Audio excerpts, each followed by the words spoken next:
Welcome back to Saved by the Belial and Atrocious Ultraman podcast. This is a random bonus episode we're doing because we have a guest on with us this evening, the wonderful Pri. How are you, Pri, even though we've been talking for an hour and a half already? I am doing great, and I am perfectly happy to talk for an hour and a half more. Hopefully this episode is not going to go that long. No, I don't think Chris would forgive me if we went for another hour and a half, nor would my wife. But yeah, this is kind of picking just back up. Yeah, excuse me. We're picking back up from where we were last week.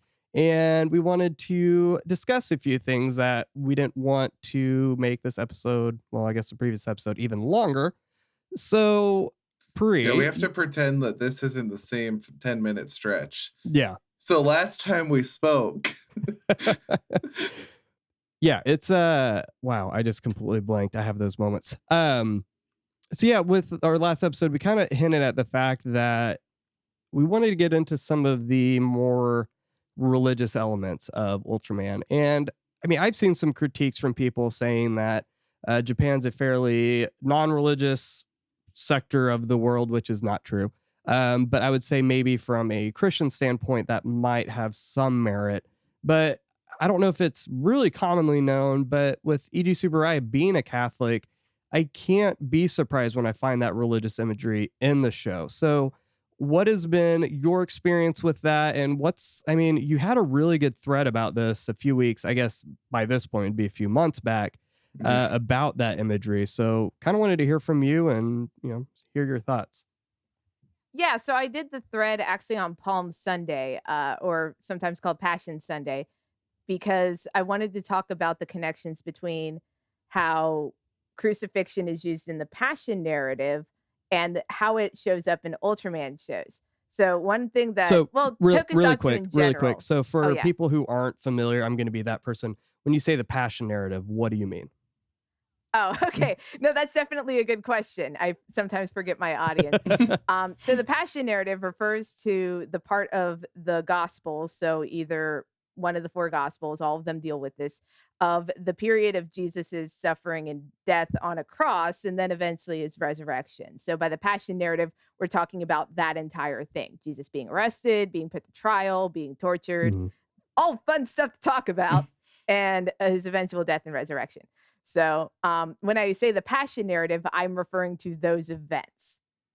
So one thing that tokusatsu in general and Ultraman specifically are kind of infamous for is having a lot of crucifixion scenes. Yes. And somebody else, I can't remember who their or what their tag is now, and it's going to drive me nuts. But somebody else did a really good thread last year talking about why that's sort of more of a thing in Japanese culture when it's considered in poor taste in Western culture. And a lot of it actually ties back to the history of Christianity in Japan because of the fact that there was this great period of persecution for Christians in Japan. I forget what years it was. I'm not a historian, so I'm not very good at reciting this. But during the persecution, a lot of Christians were executed by being crucified. So that sort of memory, that historical event, is tied together in a lot of visual elements that you see. So if you're trying to represent somebody, being persecuted or suffering for their beliefs, a lot of times in Japanese culture, they're depicted as being on a cross because of that. So it carries a similar background, but again, it's used much more commonly in Japan than it is in the United States. But the way Ultraman uses it is really interesting because of what you mentioned, that Eiji Tsuburaya is actually a Catholic convert. Don't quote me on this. I think his wife was Catholic and he converted after marrying her. But even the shows made after his death still carry a lot of very specific Christian themes. We did a little bit of research on, and by we, I mean me and some other people in the fandom, did a little bit of research, and we think that the guy who was responsible for running Ultraman Ace was also Catholic, which makes sense because Ultraman Ace probably has the most explicit example of this imagery, which is the Golgotha two-parter. If you've seen Ultraman Z, you probably remember the villain, the kaiju from that, Baraba, which is Barabbas. Oh, I wonder if that was just my theological insights churning too much, or yeah.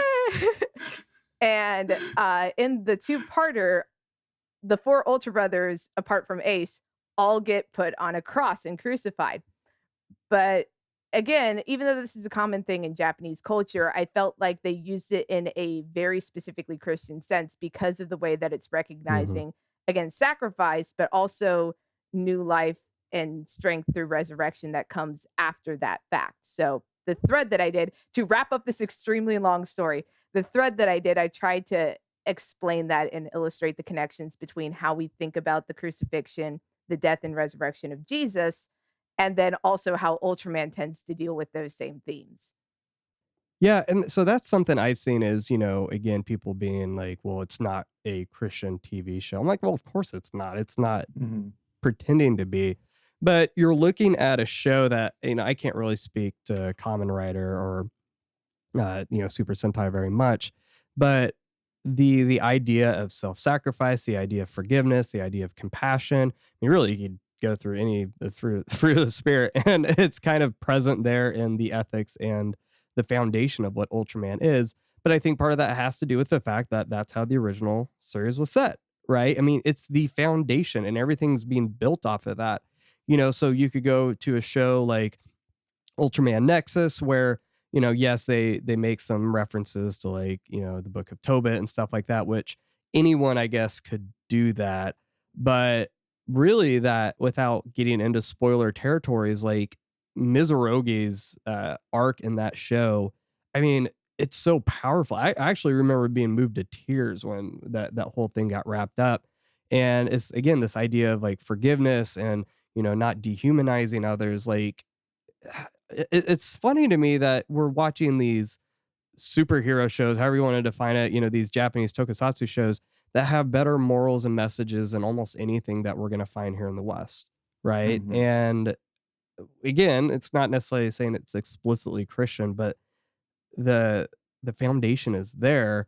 So it's just funny, like, I mean, it doesn't have to quote Bible verses for it to be like, oh no, like that's a very like Christocentric or cruciform idea being present. I love it. That's why I love showing it with my son, like, or having my son watch it with me, because we have conversations about ethics and forgiveness and all this stuff that we never would have in any other context. Like, it inspires those conversations. And it is interesting because compared to times I can remember crucifixes in Sentai, those are more just like shocking images than they might have that same kind of what you were talking about, the self-sacrifice. It's just like they were captured and they're getting held on a crucifix. So even the imagery might be shared a little, but the use is definitely different. And to be perfectly honest, as far as I can tell, the first time a Toku show has ever shown its hero being crucified was Ultra 7, the Guts 2-parter. As far as I can tell, that's the first time, because Kamen Rider and Sentai and everything else came after that point. So I don't think I've seen that. As far as we know, they may just be picking it up from that. Yeah, you said the Guts 2-parter. Interesting. I don't remember that one. The penguin-looking aliens that drain all his energy and leave him in the crystal. Yeah, I don't think I got that far. Oh, okay. Yeah, that's okay. Yeah, that is in the second half of the show. Yeah, I'm seeing that episode 3940. Yeah, I didn't get that far. I love alien guts, though. It's such a cool design. Yep. But, so, I guess here's a question then. So, do you feel that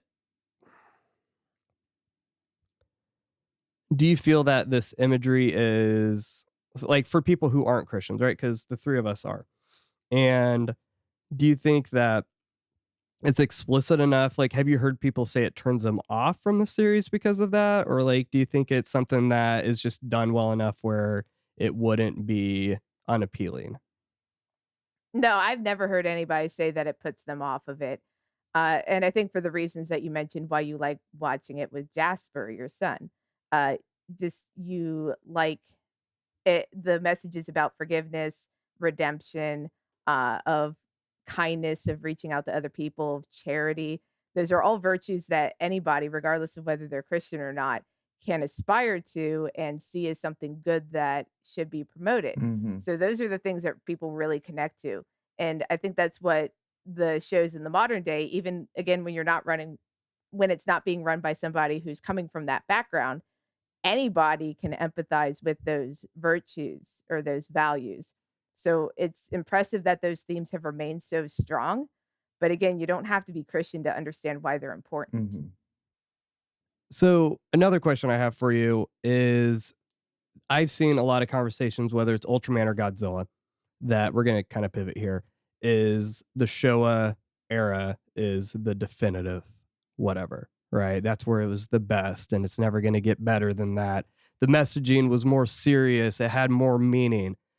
And I think I was messaging you about this because I'm watching, SSSSSS Gridman right now. And I feel like the microscope that it puts over like identity and online culture and stuff like that, I think that is more important than trying to have a discussion about, anti-war rhetoric or any. I mean, like, because obviously when the show era of these shows and movies are coming out, we had the Cold War going on. It was still post World War II. Still, it's always going to be, but you know what I mean? It's a little bit closer in the rear view. So my question is, I mean, you have completely different eras, whether it's the Showa era, which I mean isn't even a monolith, right? You have Ultraman 80 and Ultraman sharing the same spot there. But you know what I mean? So you have one spectrum and the other. So how have you dealt with that, I guess, tension that people try to inject into the conversation, right? Like, what has been your experience with that? This is something I had to kind of work through when I was watching Kamen Rider, because the you see the same divide in any part of the Toku fandom, where you have people who are like, oh, the Showa era is the best and the modern shows are just, all they do is sell toys and they're just shallow Toy addict, imitations yeah. for marketing Yeah. and all that sort of thing. As if they So never the same were. arguments popped up there. And one thing I realized as I was going back through and looking at old Kamen Rider shows, and that I later found a similar idea when I was looking at old Ultraman shows, is nobody involved with these shows at any time, regardless of whether we're talking about Showa, New Gen, whatever, are set out to make a bad show. They are working with what they have. They have a very specific, clear, artistic vision of a story that they want to tell, of characters that they want to do, of cool fight effects that they want to put on camera. And they do what they have to do to bring that vision to the screen. So none of them set out to make bad shows. So you have to get into the mind of thinking about what was the director or what was the choreographer's intent when editing this shot. Why is this scene here? What is this character's purpose in the plot? And it requires you to put your mind in the mindset of people who lived decades before. What kind of show did they want to make? And you can argue after that point, like, were they successful or not? And sometimes they were, and sometimes they weren't. But you have to understand the intention there was to make the best show that they could with what they had. So that's how I think about it, is giving everybody involved with these shows the benefit of the doubt, even if it's not your thing specifically. Yeah.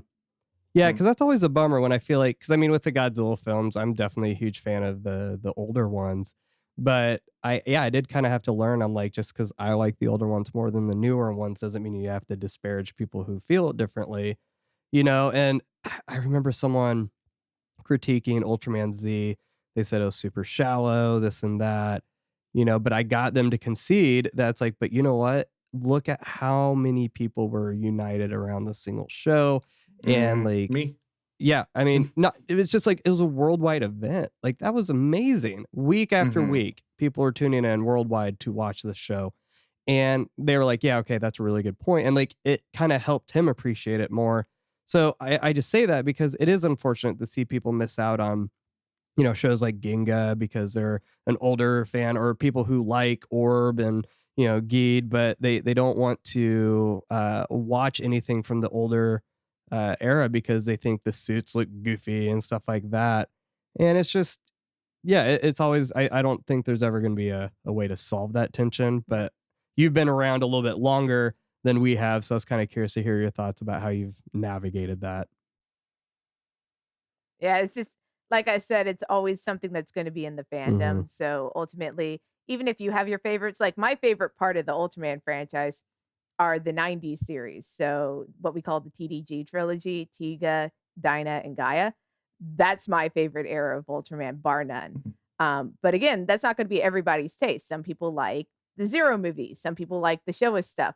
I know somebody who is the most dedicated, die-hard Return of Ultraman fan I have ever encountered. That man loves that show with a passion I aspire to. But again, everybody has different tastes. Like we talked about this with episodes. You have what is your favorite, and it may not be the best, but it's your favorite. Yeah, that's very fair. What about you, Chris? I mean, you've watched Z and you've watched Ultraman now, and I know you've watched like, the Absolute Conspiracy and stuff like that, but you're noticing these differences. I mean, do you find yourself gravitating towards one or the other? Because I mean, it's not like every show's in an era is the same, but if you're talking about aesthetically, tonally, stuff like that, what's kind of been your thought there? See, it's really funny because we talk about these eras and all these stuff, and I'm like, you could tell me that like Kamen Rider, ZO is in one, and I'd be like, sure, you're probably right, I'll believe you. Or you'd be like, Sentai was in the Showa era. I don't even know if that's a thing, but I'd be like, okay, you know better than me. So it's almost funny, like to me, how like inconsequential these titles really are for enjoying the show. Like, because I live my life perfectly blessedly unaware of what these words mean and which series are which. But in terms of like, gross.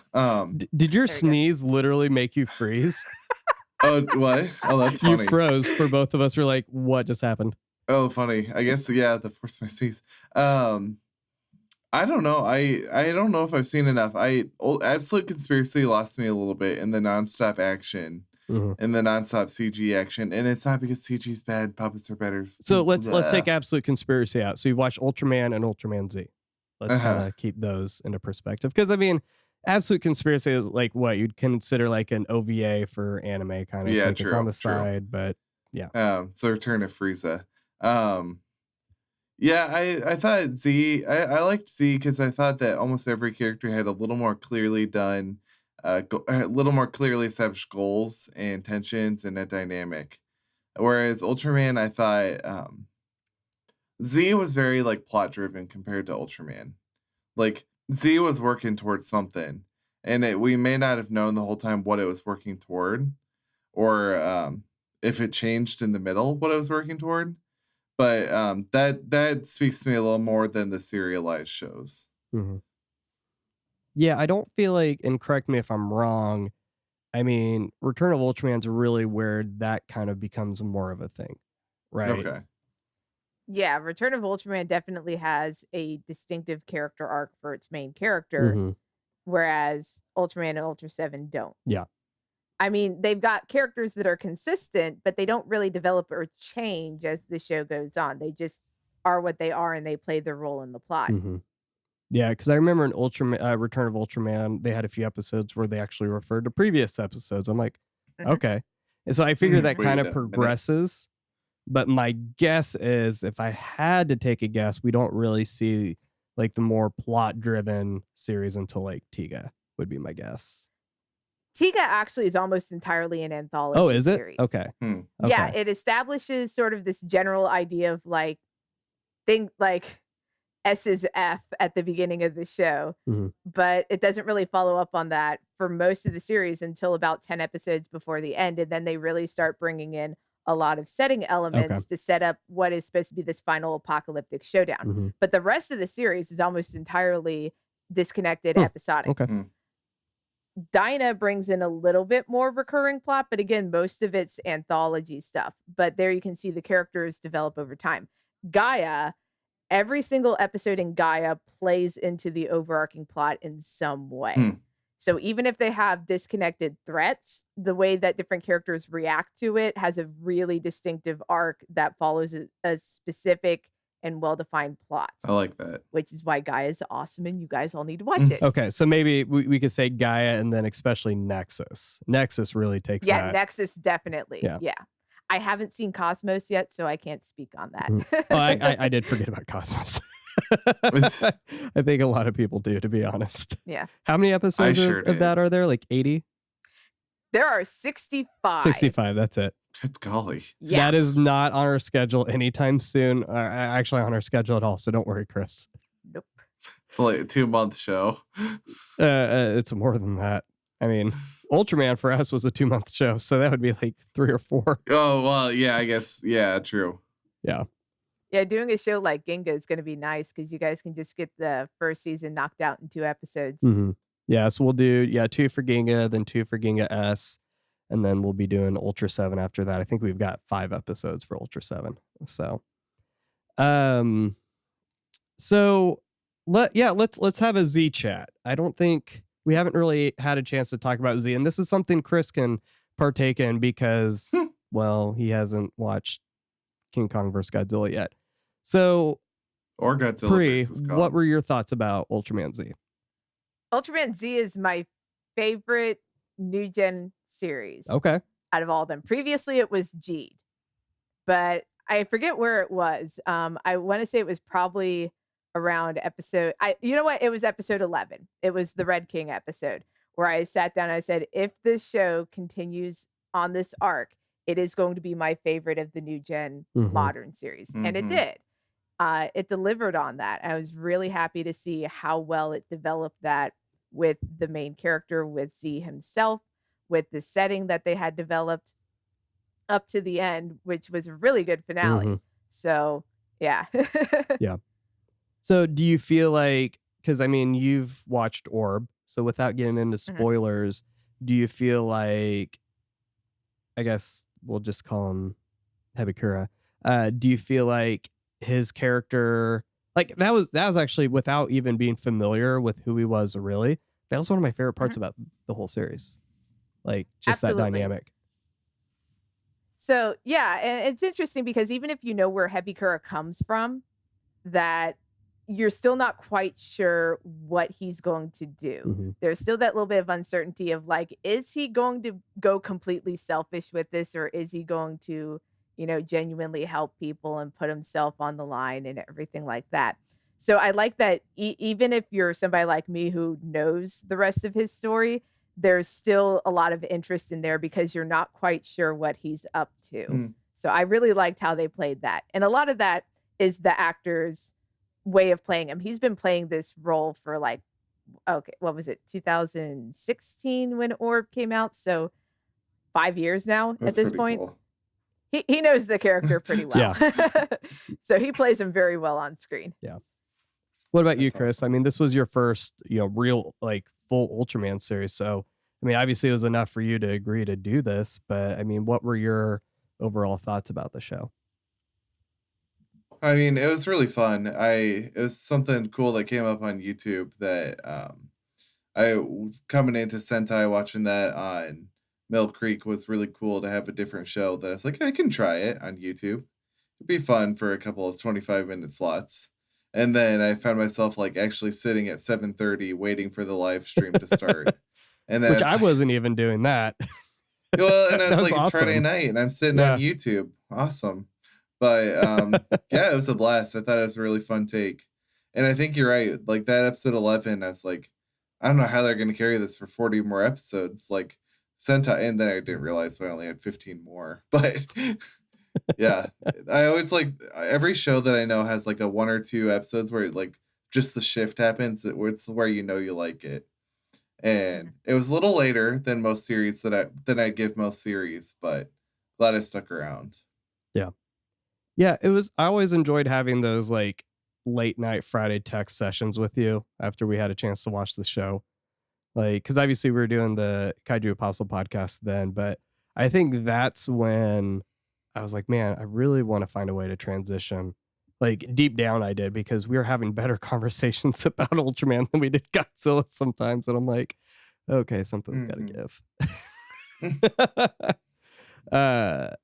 Yeah, I loved seeing you get into it. Because I mean, I wasn't really that ahead of you, but it was nice to like, I don't want to say nice, but it was cool to see you jump into it without really needing any encouragement. And that's just, it was such like I can't even imagine like, you know, Jeed and Orb and X, like they're fun shows, like they're really good shows, but this was like the perfect show to do this like worldwide simulcast. Like I can't imagine any of those other shows, in my opinion, being as effective to like really get this boom going the same way. Like there's just something for everybody, and just the overall message that it had, and it was so self-contained as well, in my opinion. Like I had no idea that, you know, Sevenger and Wyndham were previous, you know, entities in the Ultraman franchise, you know, whereas if you would have watched Jeed, like you would need to know who Belial was and all this stuff. Like, I mean, it's fine. Like I'm sure you could still watch it, you know, but then you get into, or it's just, to me, I feel like it was a really good choice for them to do what they did. I will definitely say that Z deals with the legacy aspects for the most part. I think the Jeed crossover kind of loses it a little bit than what Jeed did. And I still advise Jeed as a first time series because you can definitely enjoy it a lot, even if you don't know anything about Zero and Belial's rivalry before that point. But it helps a lot. A lot of the emotional weight of the series comes from seeing how that arc is resolved. So if you come into that blind, you're still going to enjoy it, but you're not going to be like me, who is literally sobbing at the end of the episode. So I won't use her. I mean, she uses her real name, Andy, but her painting of Riku and that's what that scene. Yeah, that's what convinced me to commission her to do our artwork. When I saw that, and I'm like, I've got to pay her money to paint for us. It's so good. It was my phone background for a while, actually. Okay, so I think we're in agreement. Ultraman Z is awesome. Definitely excited to see what comes from Trigger. Which, I mean, does anyone have any theories? I feel like most people who are listening have probably heard all the generic theories that have gone on. Chris is probably like, what's Ultraman Trigger? I bet Ultraman's going to be in it. Yeah. So, you know, but for those who aren't aware, what is the running theory on Ultraman Trigger, Pri? So there has actually been an official image. Yeah. It's mostly a silhouette that's been released of Trigger with Tiga. So in all likelihood, this is going to be a continuation of what is called Tsuburaya's Neo Frontier setting, which is the universe that Tiga and Dyna both take place in. This is a bit of an interesting one to talk about because the way that Ultras work in that setting is different from the M78 Ultras. They're not really distinct living beings as much as they are an expression of humanity's power and as potential as you move into the future. So it's far more of an individualized sort of power than giant alien combines with human hosts that what you guys are used to. So it'll be interesting to see if they stick to that or if they go off in a different direction. Yeah, it's I know the joke at first was, you know, Trigger, oh, gun, Ultraman's going to be running around with a gun, which of course that's not going to be what happens. But it'll be interesting to see. It worked for Zero. Sorry.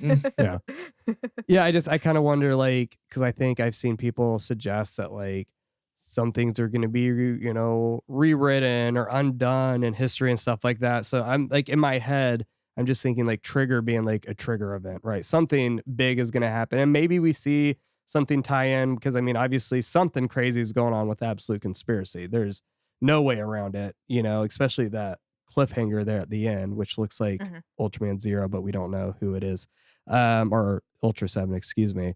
So yeah, it'd be curious to see what Trigger actually ends up being, but yeah, I'll be curious to see what happens. I just want more Ultraman, let's just be honest.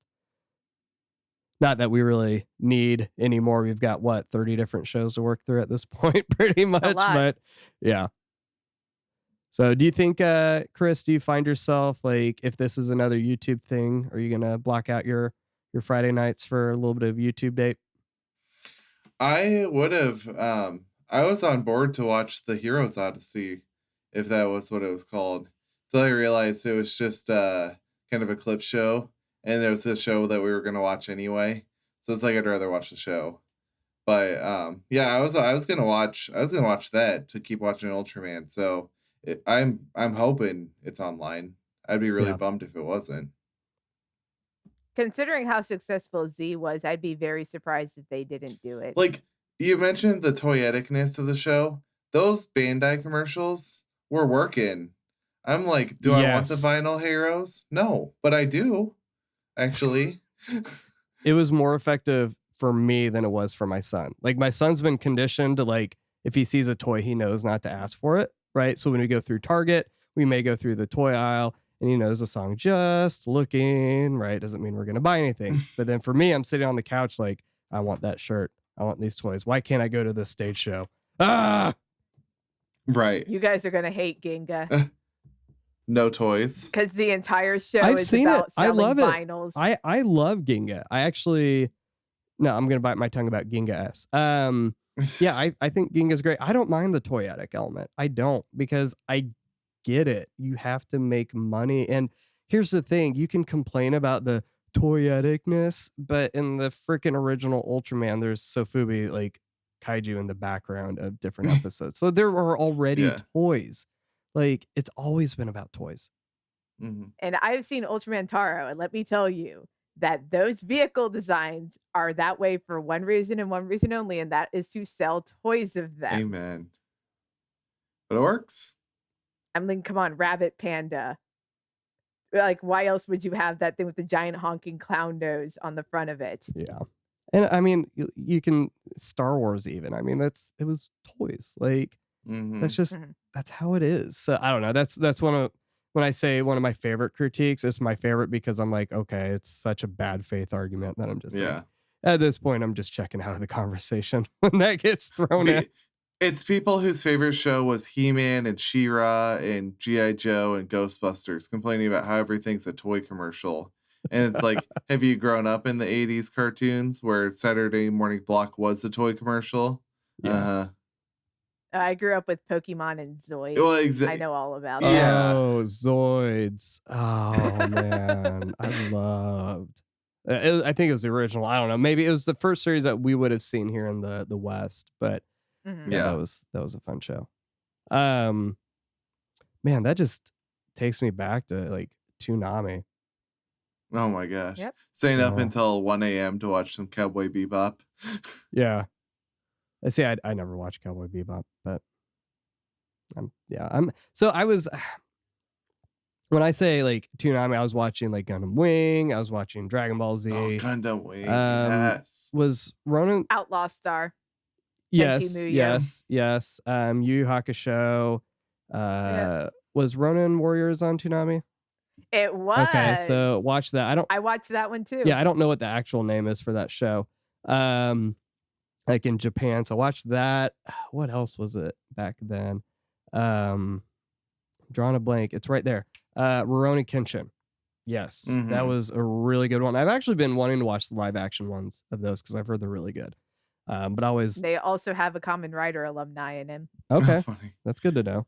I love the idea of a somewhat pacifist swordsman who was, Batosai the Manslayer. Like, it was just such an interesting concept with that show, and I've never really gone back and given it the time. But I just remember even as a kid being like, this is a lot deeper than I'm used to, because I was a Dragon Ball Z fan at that, and let's be honest, that's like surface level across the board. Yeah. But it's just like a cartoon for us. Yeah. There's nothing wrong with that. No. Okay. Last question, Pri. Mobile Suit live action movie just got announced today. It's dropping on Netflix, and the director is, what is it, John Vogt Roberts? Yeah, I don't know how to pronounce it. Yeah, the guy from Kong Skull Island, and he's doing the Metal Gear movie when it comes out. How do you feel? Because I know you're a big Gundam fan. I trust him far more. Oh, I mean, not really. Actually, I haven't seen that many series. But I do like me some giant robots, and I have seen enough probably to make some sort of assumption about how this is going to go. I trust the director far more with Metal Gear Solid than Mobile Suit Gundam.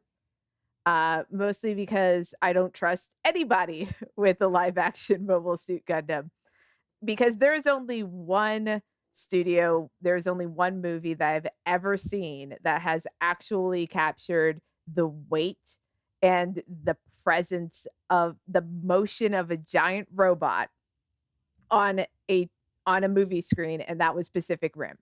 So I don't trust anybody to do justice to this property. It's still they're both technically legendary films, though. Yeah, but still, sorry, it doesn't have Guillermo del Toro, so I don't want to hear about it. To clarify, it's Jordan Vogt Roberts. It's not John Vogt Roberts. Excuse me. Okay, no. The Yeah, Monsterverse is getting really weird if these are all legendary films. see, and that's kind of where I'm at too. Like, I mean, I'm excited, especially having like, I don't feel like you'd throw a name on that unless you're like really trying to take it serious, because he hasn't done a lot, but he's a hot name, right? I mean, Kong Skull Island did really well. People are excited for the Metal Gear film, so like, I think he's a good choice. I don't know, he might be a safe choice in a way, but you're right. I mean, for me, it's less about the action or like the physics, because I'm with you. I think Pacific Rim handled that weight well. I think Uprising did not. It took a step in the wrong direction, but then Pacific Rim the Black went in the right direction again. I'm more concerned about just the fact that if we're going to do a mobile suit Gundam movie, you know, it's a very, I mean, it's more than just the pacifism element. There's a lot of psychological and existential stuff going on as well that I don't know if that's really like, if you want to get people to watch, I don't know. I mean, and what the original series was is very different from what the setting, from what that setting in Gundam developed into later on with stuff like Unicorn. Yeah. So it's a question of, are they going to stick with just the material from the first series, or are they going to do some sort of revisions to bring it more in line with what it became later? Yeah, because I mean, the writer himself, I mean, he's got some decent stuff under his belt. Like, he did Saga. He's done Why the Last Man. So I mean, like, that Brian K. Vaughan. So like, he's a good writer. Yeah. He's a really good writer. So I'm not pessimistic, but again, it's kind of like, is it going to be just a generic robot mecha movie that will sell, or will it actually be something that, like, you know, I don't want a rehash of the original Mobile Suit, right? But it would be nice to have. That's what we already have movies for. Yeah, but it would be interesting to see them actually like try to. I don't know. It'll be interesting. I was really surprised to see that name being Vogt Roberts attached, just because, I mean, he really hasn't done a lot. I mean, again, Skull Island, he's going to be doing the the Metal Gear movie. So I was like, I mean, Gundam's a big deal. So I don't know. I mean, consider me like, I'm excited, but. And then Chris, I think you're kind of. Have you even watched Gundam before? I've seen Seed and Wing. Okay. But this was like I said, at midnight on Toonami. Yeah. And I was like IDK 12. So I don't remember a ton. See, I feel like if we're going to get like a completely bonkers Gundam movie, we just need to have G Gundam as a movie. That would be great. That's exactly what I was going to say. That would be. That movie is never going to get. That movie's never going to get made. No, not at all. Freaking, and especially all the completely racist stereotypes too. It's just so bad, but oh man. Give me a windmill Gundam, you cowards. So I'm gonna need extensive show notes. Yeah, it's how would you explain it? Like, there's like a big tournament almost of sorts where every country has their Gundam, and the Gundam's based around something in their country. Like, and then there's also like a technological virus that's going to destroy the Earth that people are trying to get a hold of, and the main character is looking for his brother, and there's lots of wild stuff in the show. I love it. It's one of my favorite animes, but there's no way, absolutely no way you can make a live action movie out of it. Can't believe that went wrong. Weird. So what was the main characters? It was Domo and Kashu, was that right? Okay. Yes. And then Master Asia. Yes. Master Asia. Who has his Gundam called Master Gundam, and then he also has a horse, and the horse has a horse Gundam. Yeah. So his Master Gundam can ride on the horse Gundam into battle. I cannot believe that Neo Mexico's Gundam was Tequila Gundam. Oh my god. No, the best part is the American colony called Neo America has an orbital defense system that's a giant laser that's in a replica of the Statue of Liberty. Yeah, that one was good too. Oh my man. gosh. Seriously, watch G Gundam. And that goes for anybody listening to it by this point. I'm sure everybody's logged off by this point. Watch G Gundam. Yeah, I'm scrolling through. So you have Jester Gundam. Let's see, Grizzly Gundam. That was it. Canada's. The Canada one, I think. Yeah, that was really good. Oh man. Yeah, I mean it was actually a really fun show, but yeah, and then like Noble Gundam, the Sailor Moon Gundam. Oh yeah. That's funny. Oh, yeah. I still think it's been so long since I've seen it, but 8th MS Team, like, it's one of those shows that I don't remember any episodes, but I remember how it made me feel. Like, it was almost haunting to a certain extent. That's one that oh, sorry. No, you're good. You again. So that's one that I've been meaning to see for a while because I haven't yet, but everything I've heard about it makes it sound like what you described, really worth watching. And also I've built like 3 kits from this show for Gunpla. I kind of owe it by this point. Yeah. I mean, whenever you have shows that actually like try to encapsulate like the reality of war, I mean, obviously it's gonna be embellished to a certain extent, but you know, between that and I started watching Iron-Blooded Orphans, and that was really good too. But yeah, just these shows that like, I mean, yeah, they're gonna have war, and you're gonna have the Gundams be a marketable thing, but you really don't lose sight of the fact that like lives are lost. Like you actually see it, and that's what I've loved about the Gundam series. Not to be morbid, but like you don't ever lose sight of the lives lost. Whereas in Godzilla movies, we've talked about that, like, or even in Ultraman, I mean, you assume people are being destroyed in the buildings, but you never actually see it, or very rarely do you see it. But a couple years ago, Twitch had, I forget which channel hosted it, but there was a marathon of the Power Rangers series that was going on Twitch. So we were watching that and, you know, reliving childhood nostalgia. And there was the running gag that anytime, you know, a building exploded when they had the giant robot fight or anything, we'd go thousands dead, headline tomorrow morning. And just that's a recurring thing in all those shows now. You have Ultraman literally body slamming a kaiju through a building, and you know there's no way they could have evacuated everybody in time. Yeah. Which makes the first episode of Mabius so good because of that. Rio is such a jerk. Everybody takes that out of context, but that's actually the point. I know. Yeah, when I saw that episode, I was like, okay, I really need to stick with this one. Okay. Well, that was fun. Chris, I do have to ask you, though, really quick, not to cut Pri off here. What in the heck is happening with Falcon and Winter Soldier? You like know, we're on episode 4 at this events point. Are happening in an order. Yeah. There's just so many of them that I can't be bothered to care about every single one. I know. It's not structured at all. I just honestly, yeah. You should see his face. I don't think we've never had a conversation about the MCU where you felt this way. I just can't imagine. It's got to be working for someone, but it's not me. I'm just going to say Baron Zemo in a nightclub is great. I'm glad I have that. I will never be upset about that. And the Dora Milaje, the fighting in the room was pretty cool. Yeah. The ending of episode 4 was absolutely disturbing. Which is fine. It should have been. Yes. And that's where I'm just like, we have 2 episodes to go. Yeah. Which mercifully, honestly. Are you going to watch Loki, Pri? You turn my mic back on. There we go.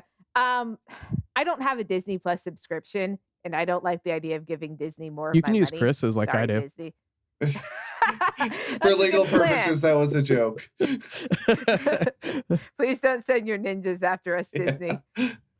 It sounds interesting. I wonder how much money they threw at Tom Hiddleston to get him to do this role. How much money they threw at Owen Although Wilson? I take that back. Oh yeah, that's right. I forgot he's in that. Yes. Wait, no, Owen Wilson or Luke Wilson? No, it's Owen Wilson. Yeah. It is. Yeah. Oh, okay. Yeah, no, cool to see him back. Wow.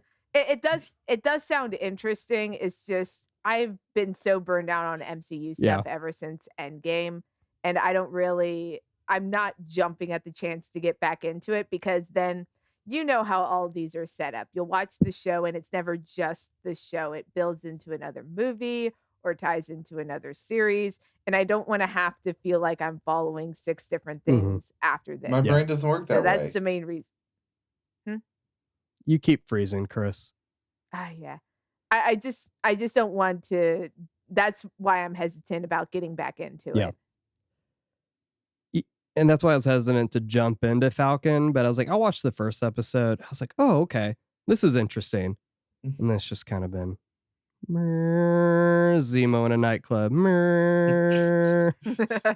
I mean, yeah. So I get that. Loki just feels, and that's the thing with like WandaVision is unique enough where it's like, okay, this is really cool. I feel like Loki will be the same way. And then we're just going to end up getting some like another generic action, whatever after that. And right. I don't know. But okay. So it's good to hear that there's other people burned out. I mean, I know there's like some MCU diehards, which fine, whatever. That's your thing. But yeah, it's kind of this weird, like, I feel like like they almost want you to feel obligated to watch it. And of course they'll be like, no, you don't need to, but they wouldn't be doing their job if they didn't make you want to watch everything else. It's all about the money. Okay. Yeah. It is almost midnight for you. Holy crap. Yeah. All right, Teach. Probably need to get some sleep. But yeah, before you Zoom class again. No, you're back in person, right? We've been in person actually since the beginning of March. Oh, cool.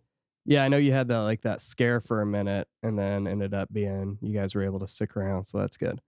So, well, thanks for sticking with us. And if you're still great. listening, make sure you follow her on Twitter. I will say there's like 3 accounts that I really miss following on Twitter, and yours is one of them just because of like it's between your threads and just all the awesome memes that you posted. But definitely make sure you follow her over at Twitter. It's Sunglass Pre. Sorry to steal your thunder, but you stole mine earlier, so it's deserved. And then coolscarvesandcapes.wordpress.com, right? Capes. Oh. Capes and cool scarves. Cape and school scarves. I'm about the ones to buy that you wear. Other URL. Plug it into your URL bar and it should be the first one to pop up. As far as I know, nobody else has stolen the name. URL bar. Oh, man. I can't wait till the internet explodes. All right. Have a great night, everybody. Jeez. I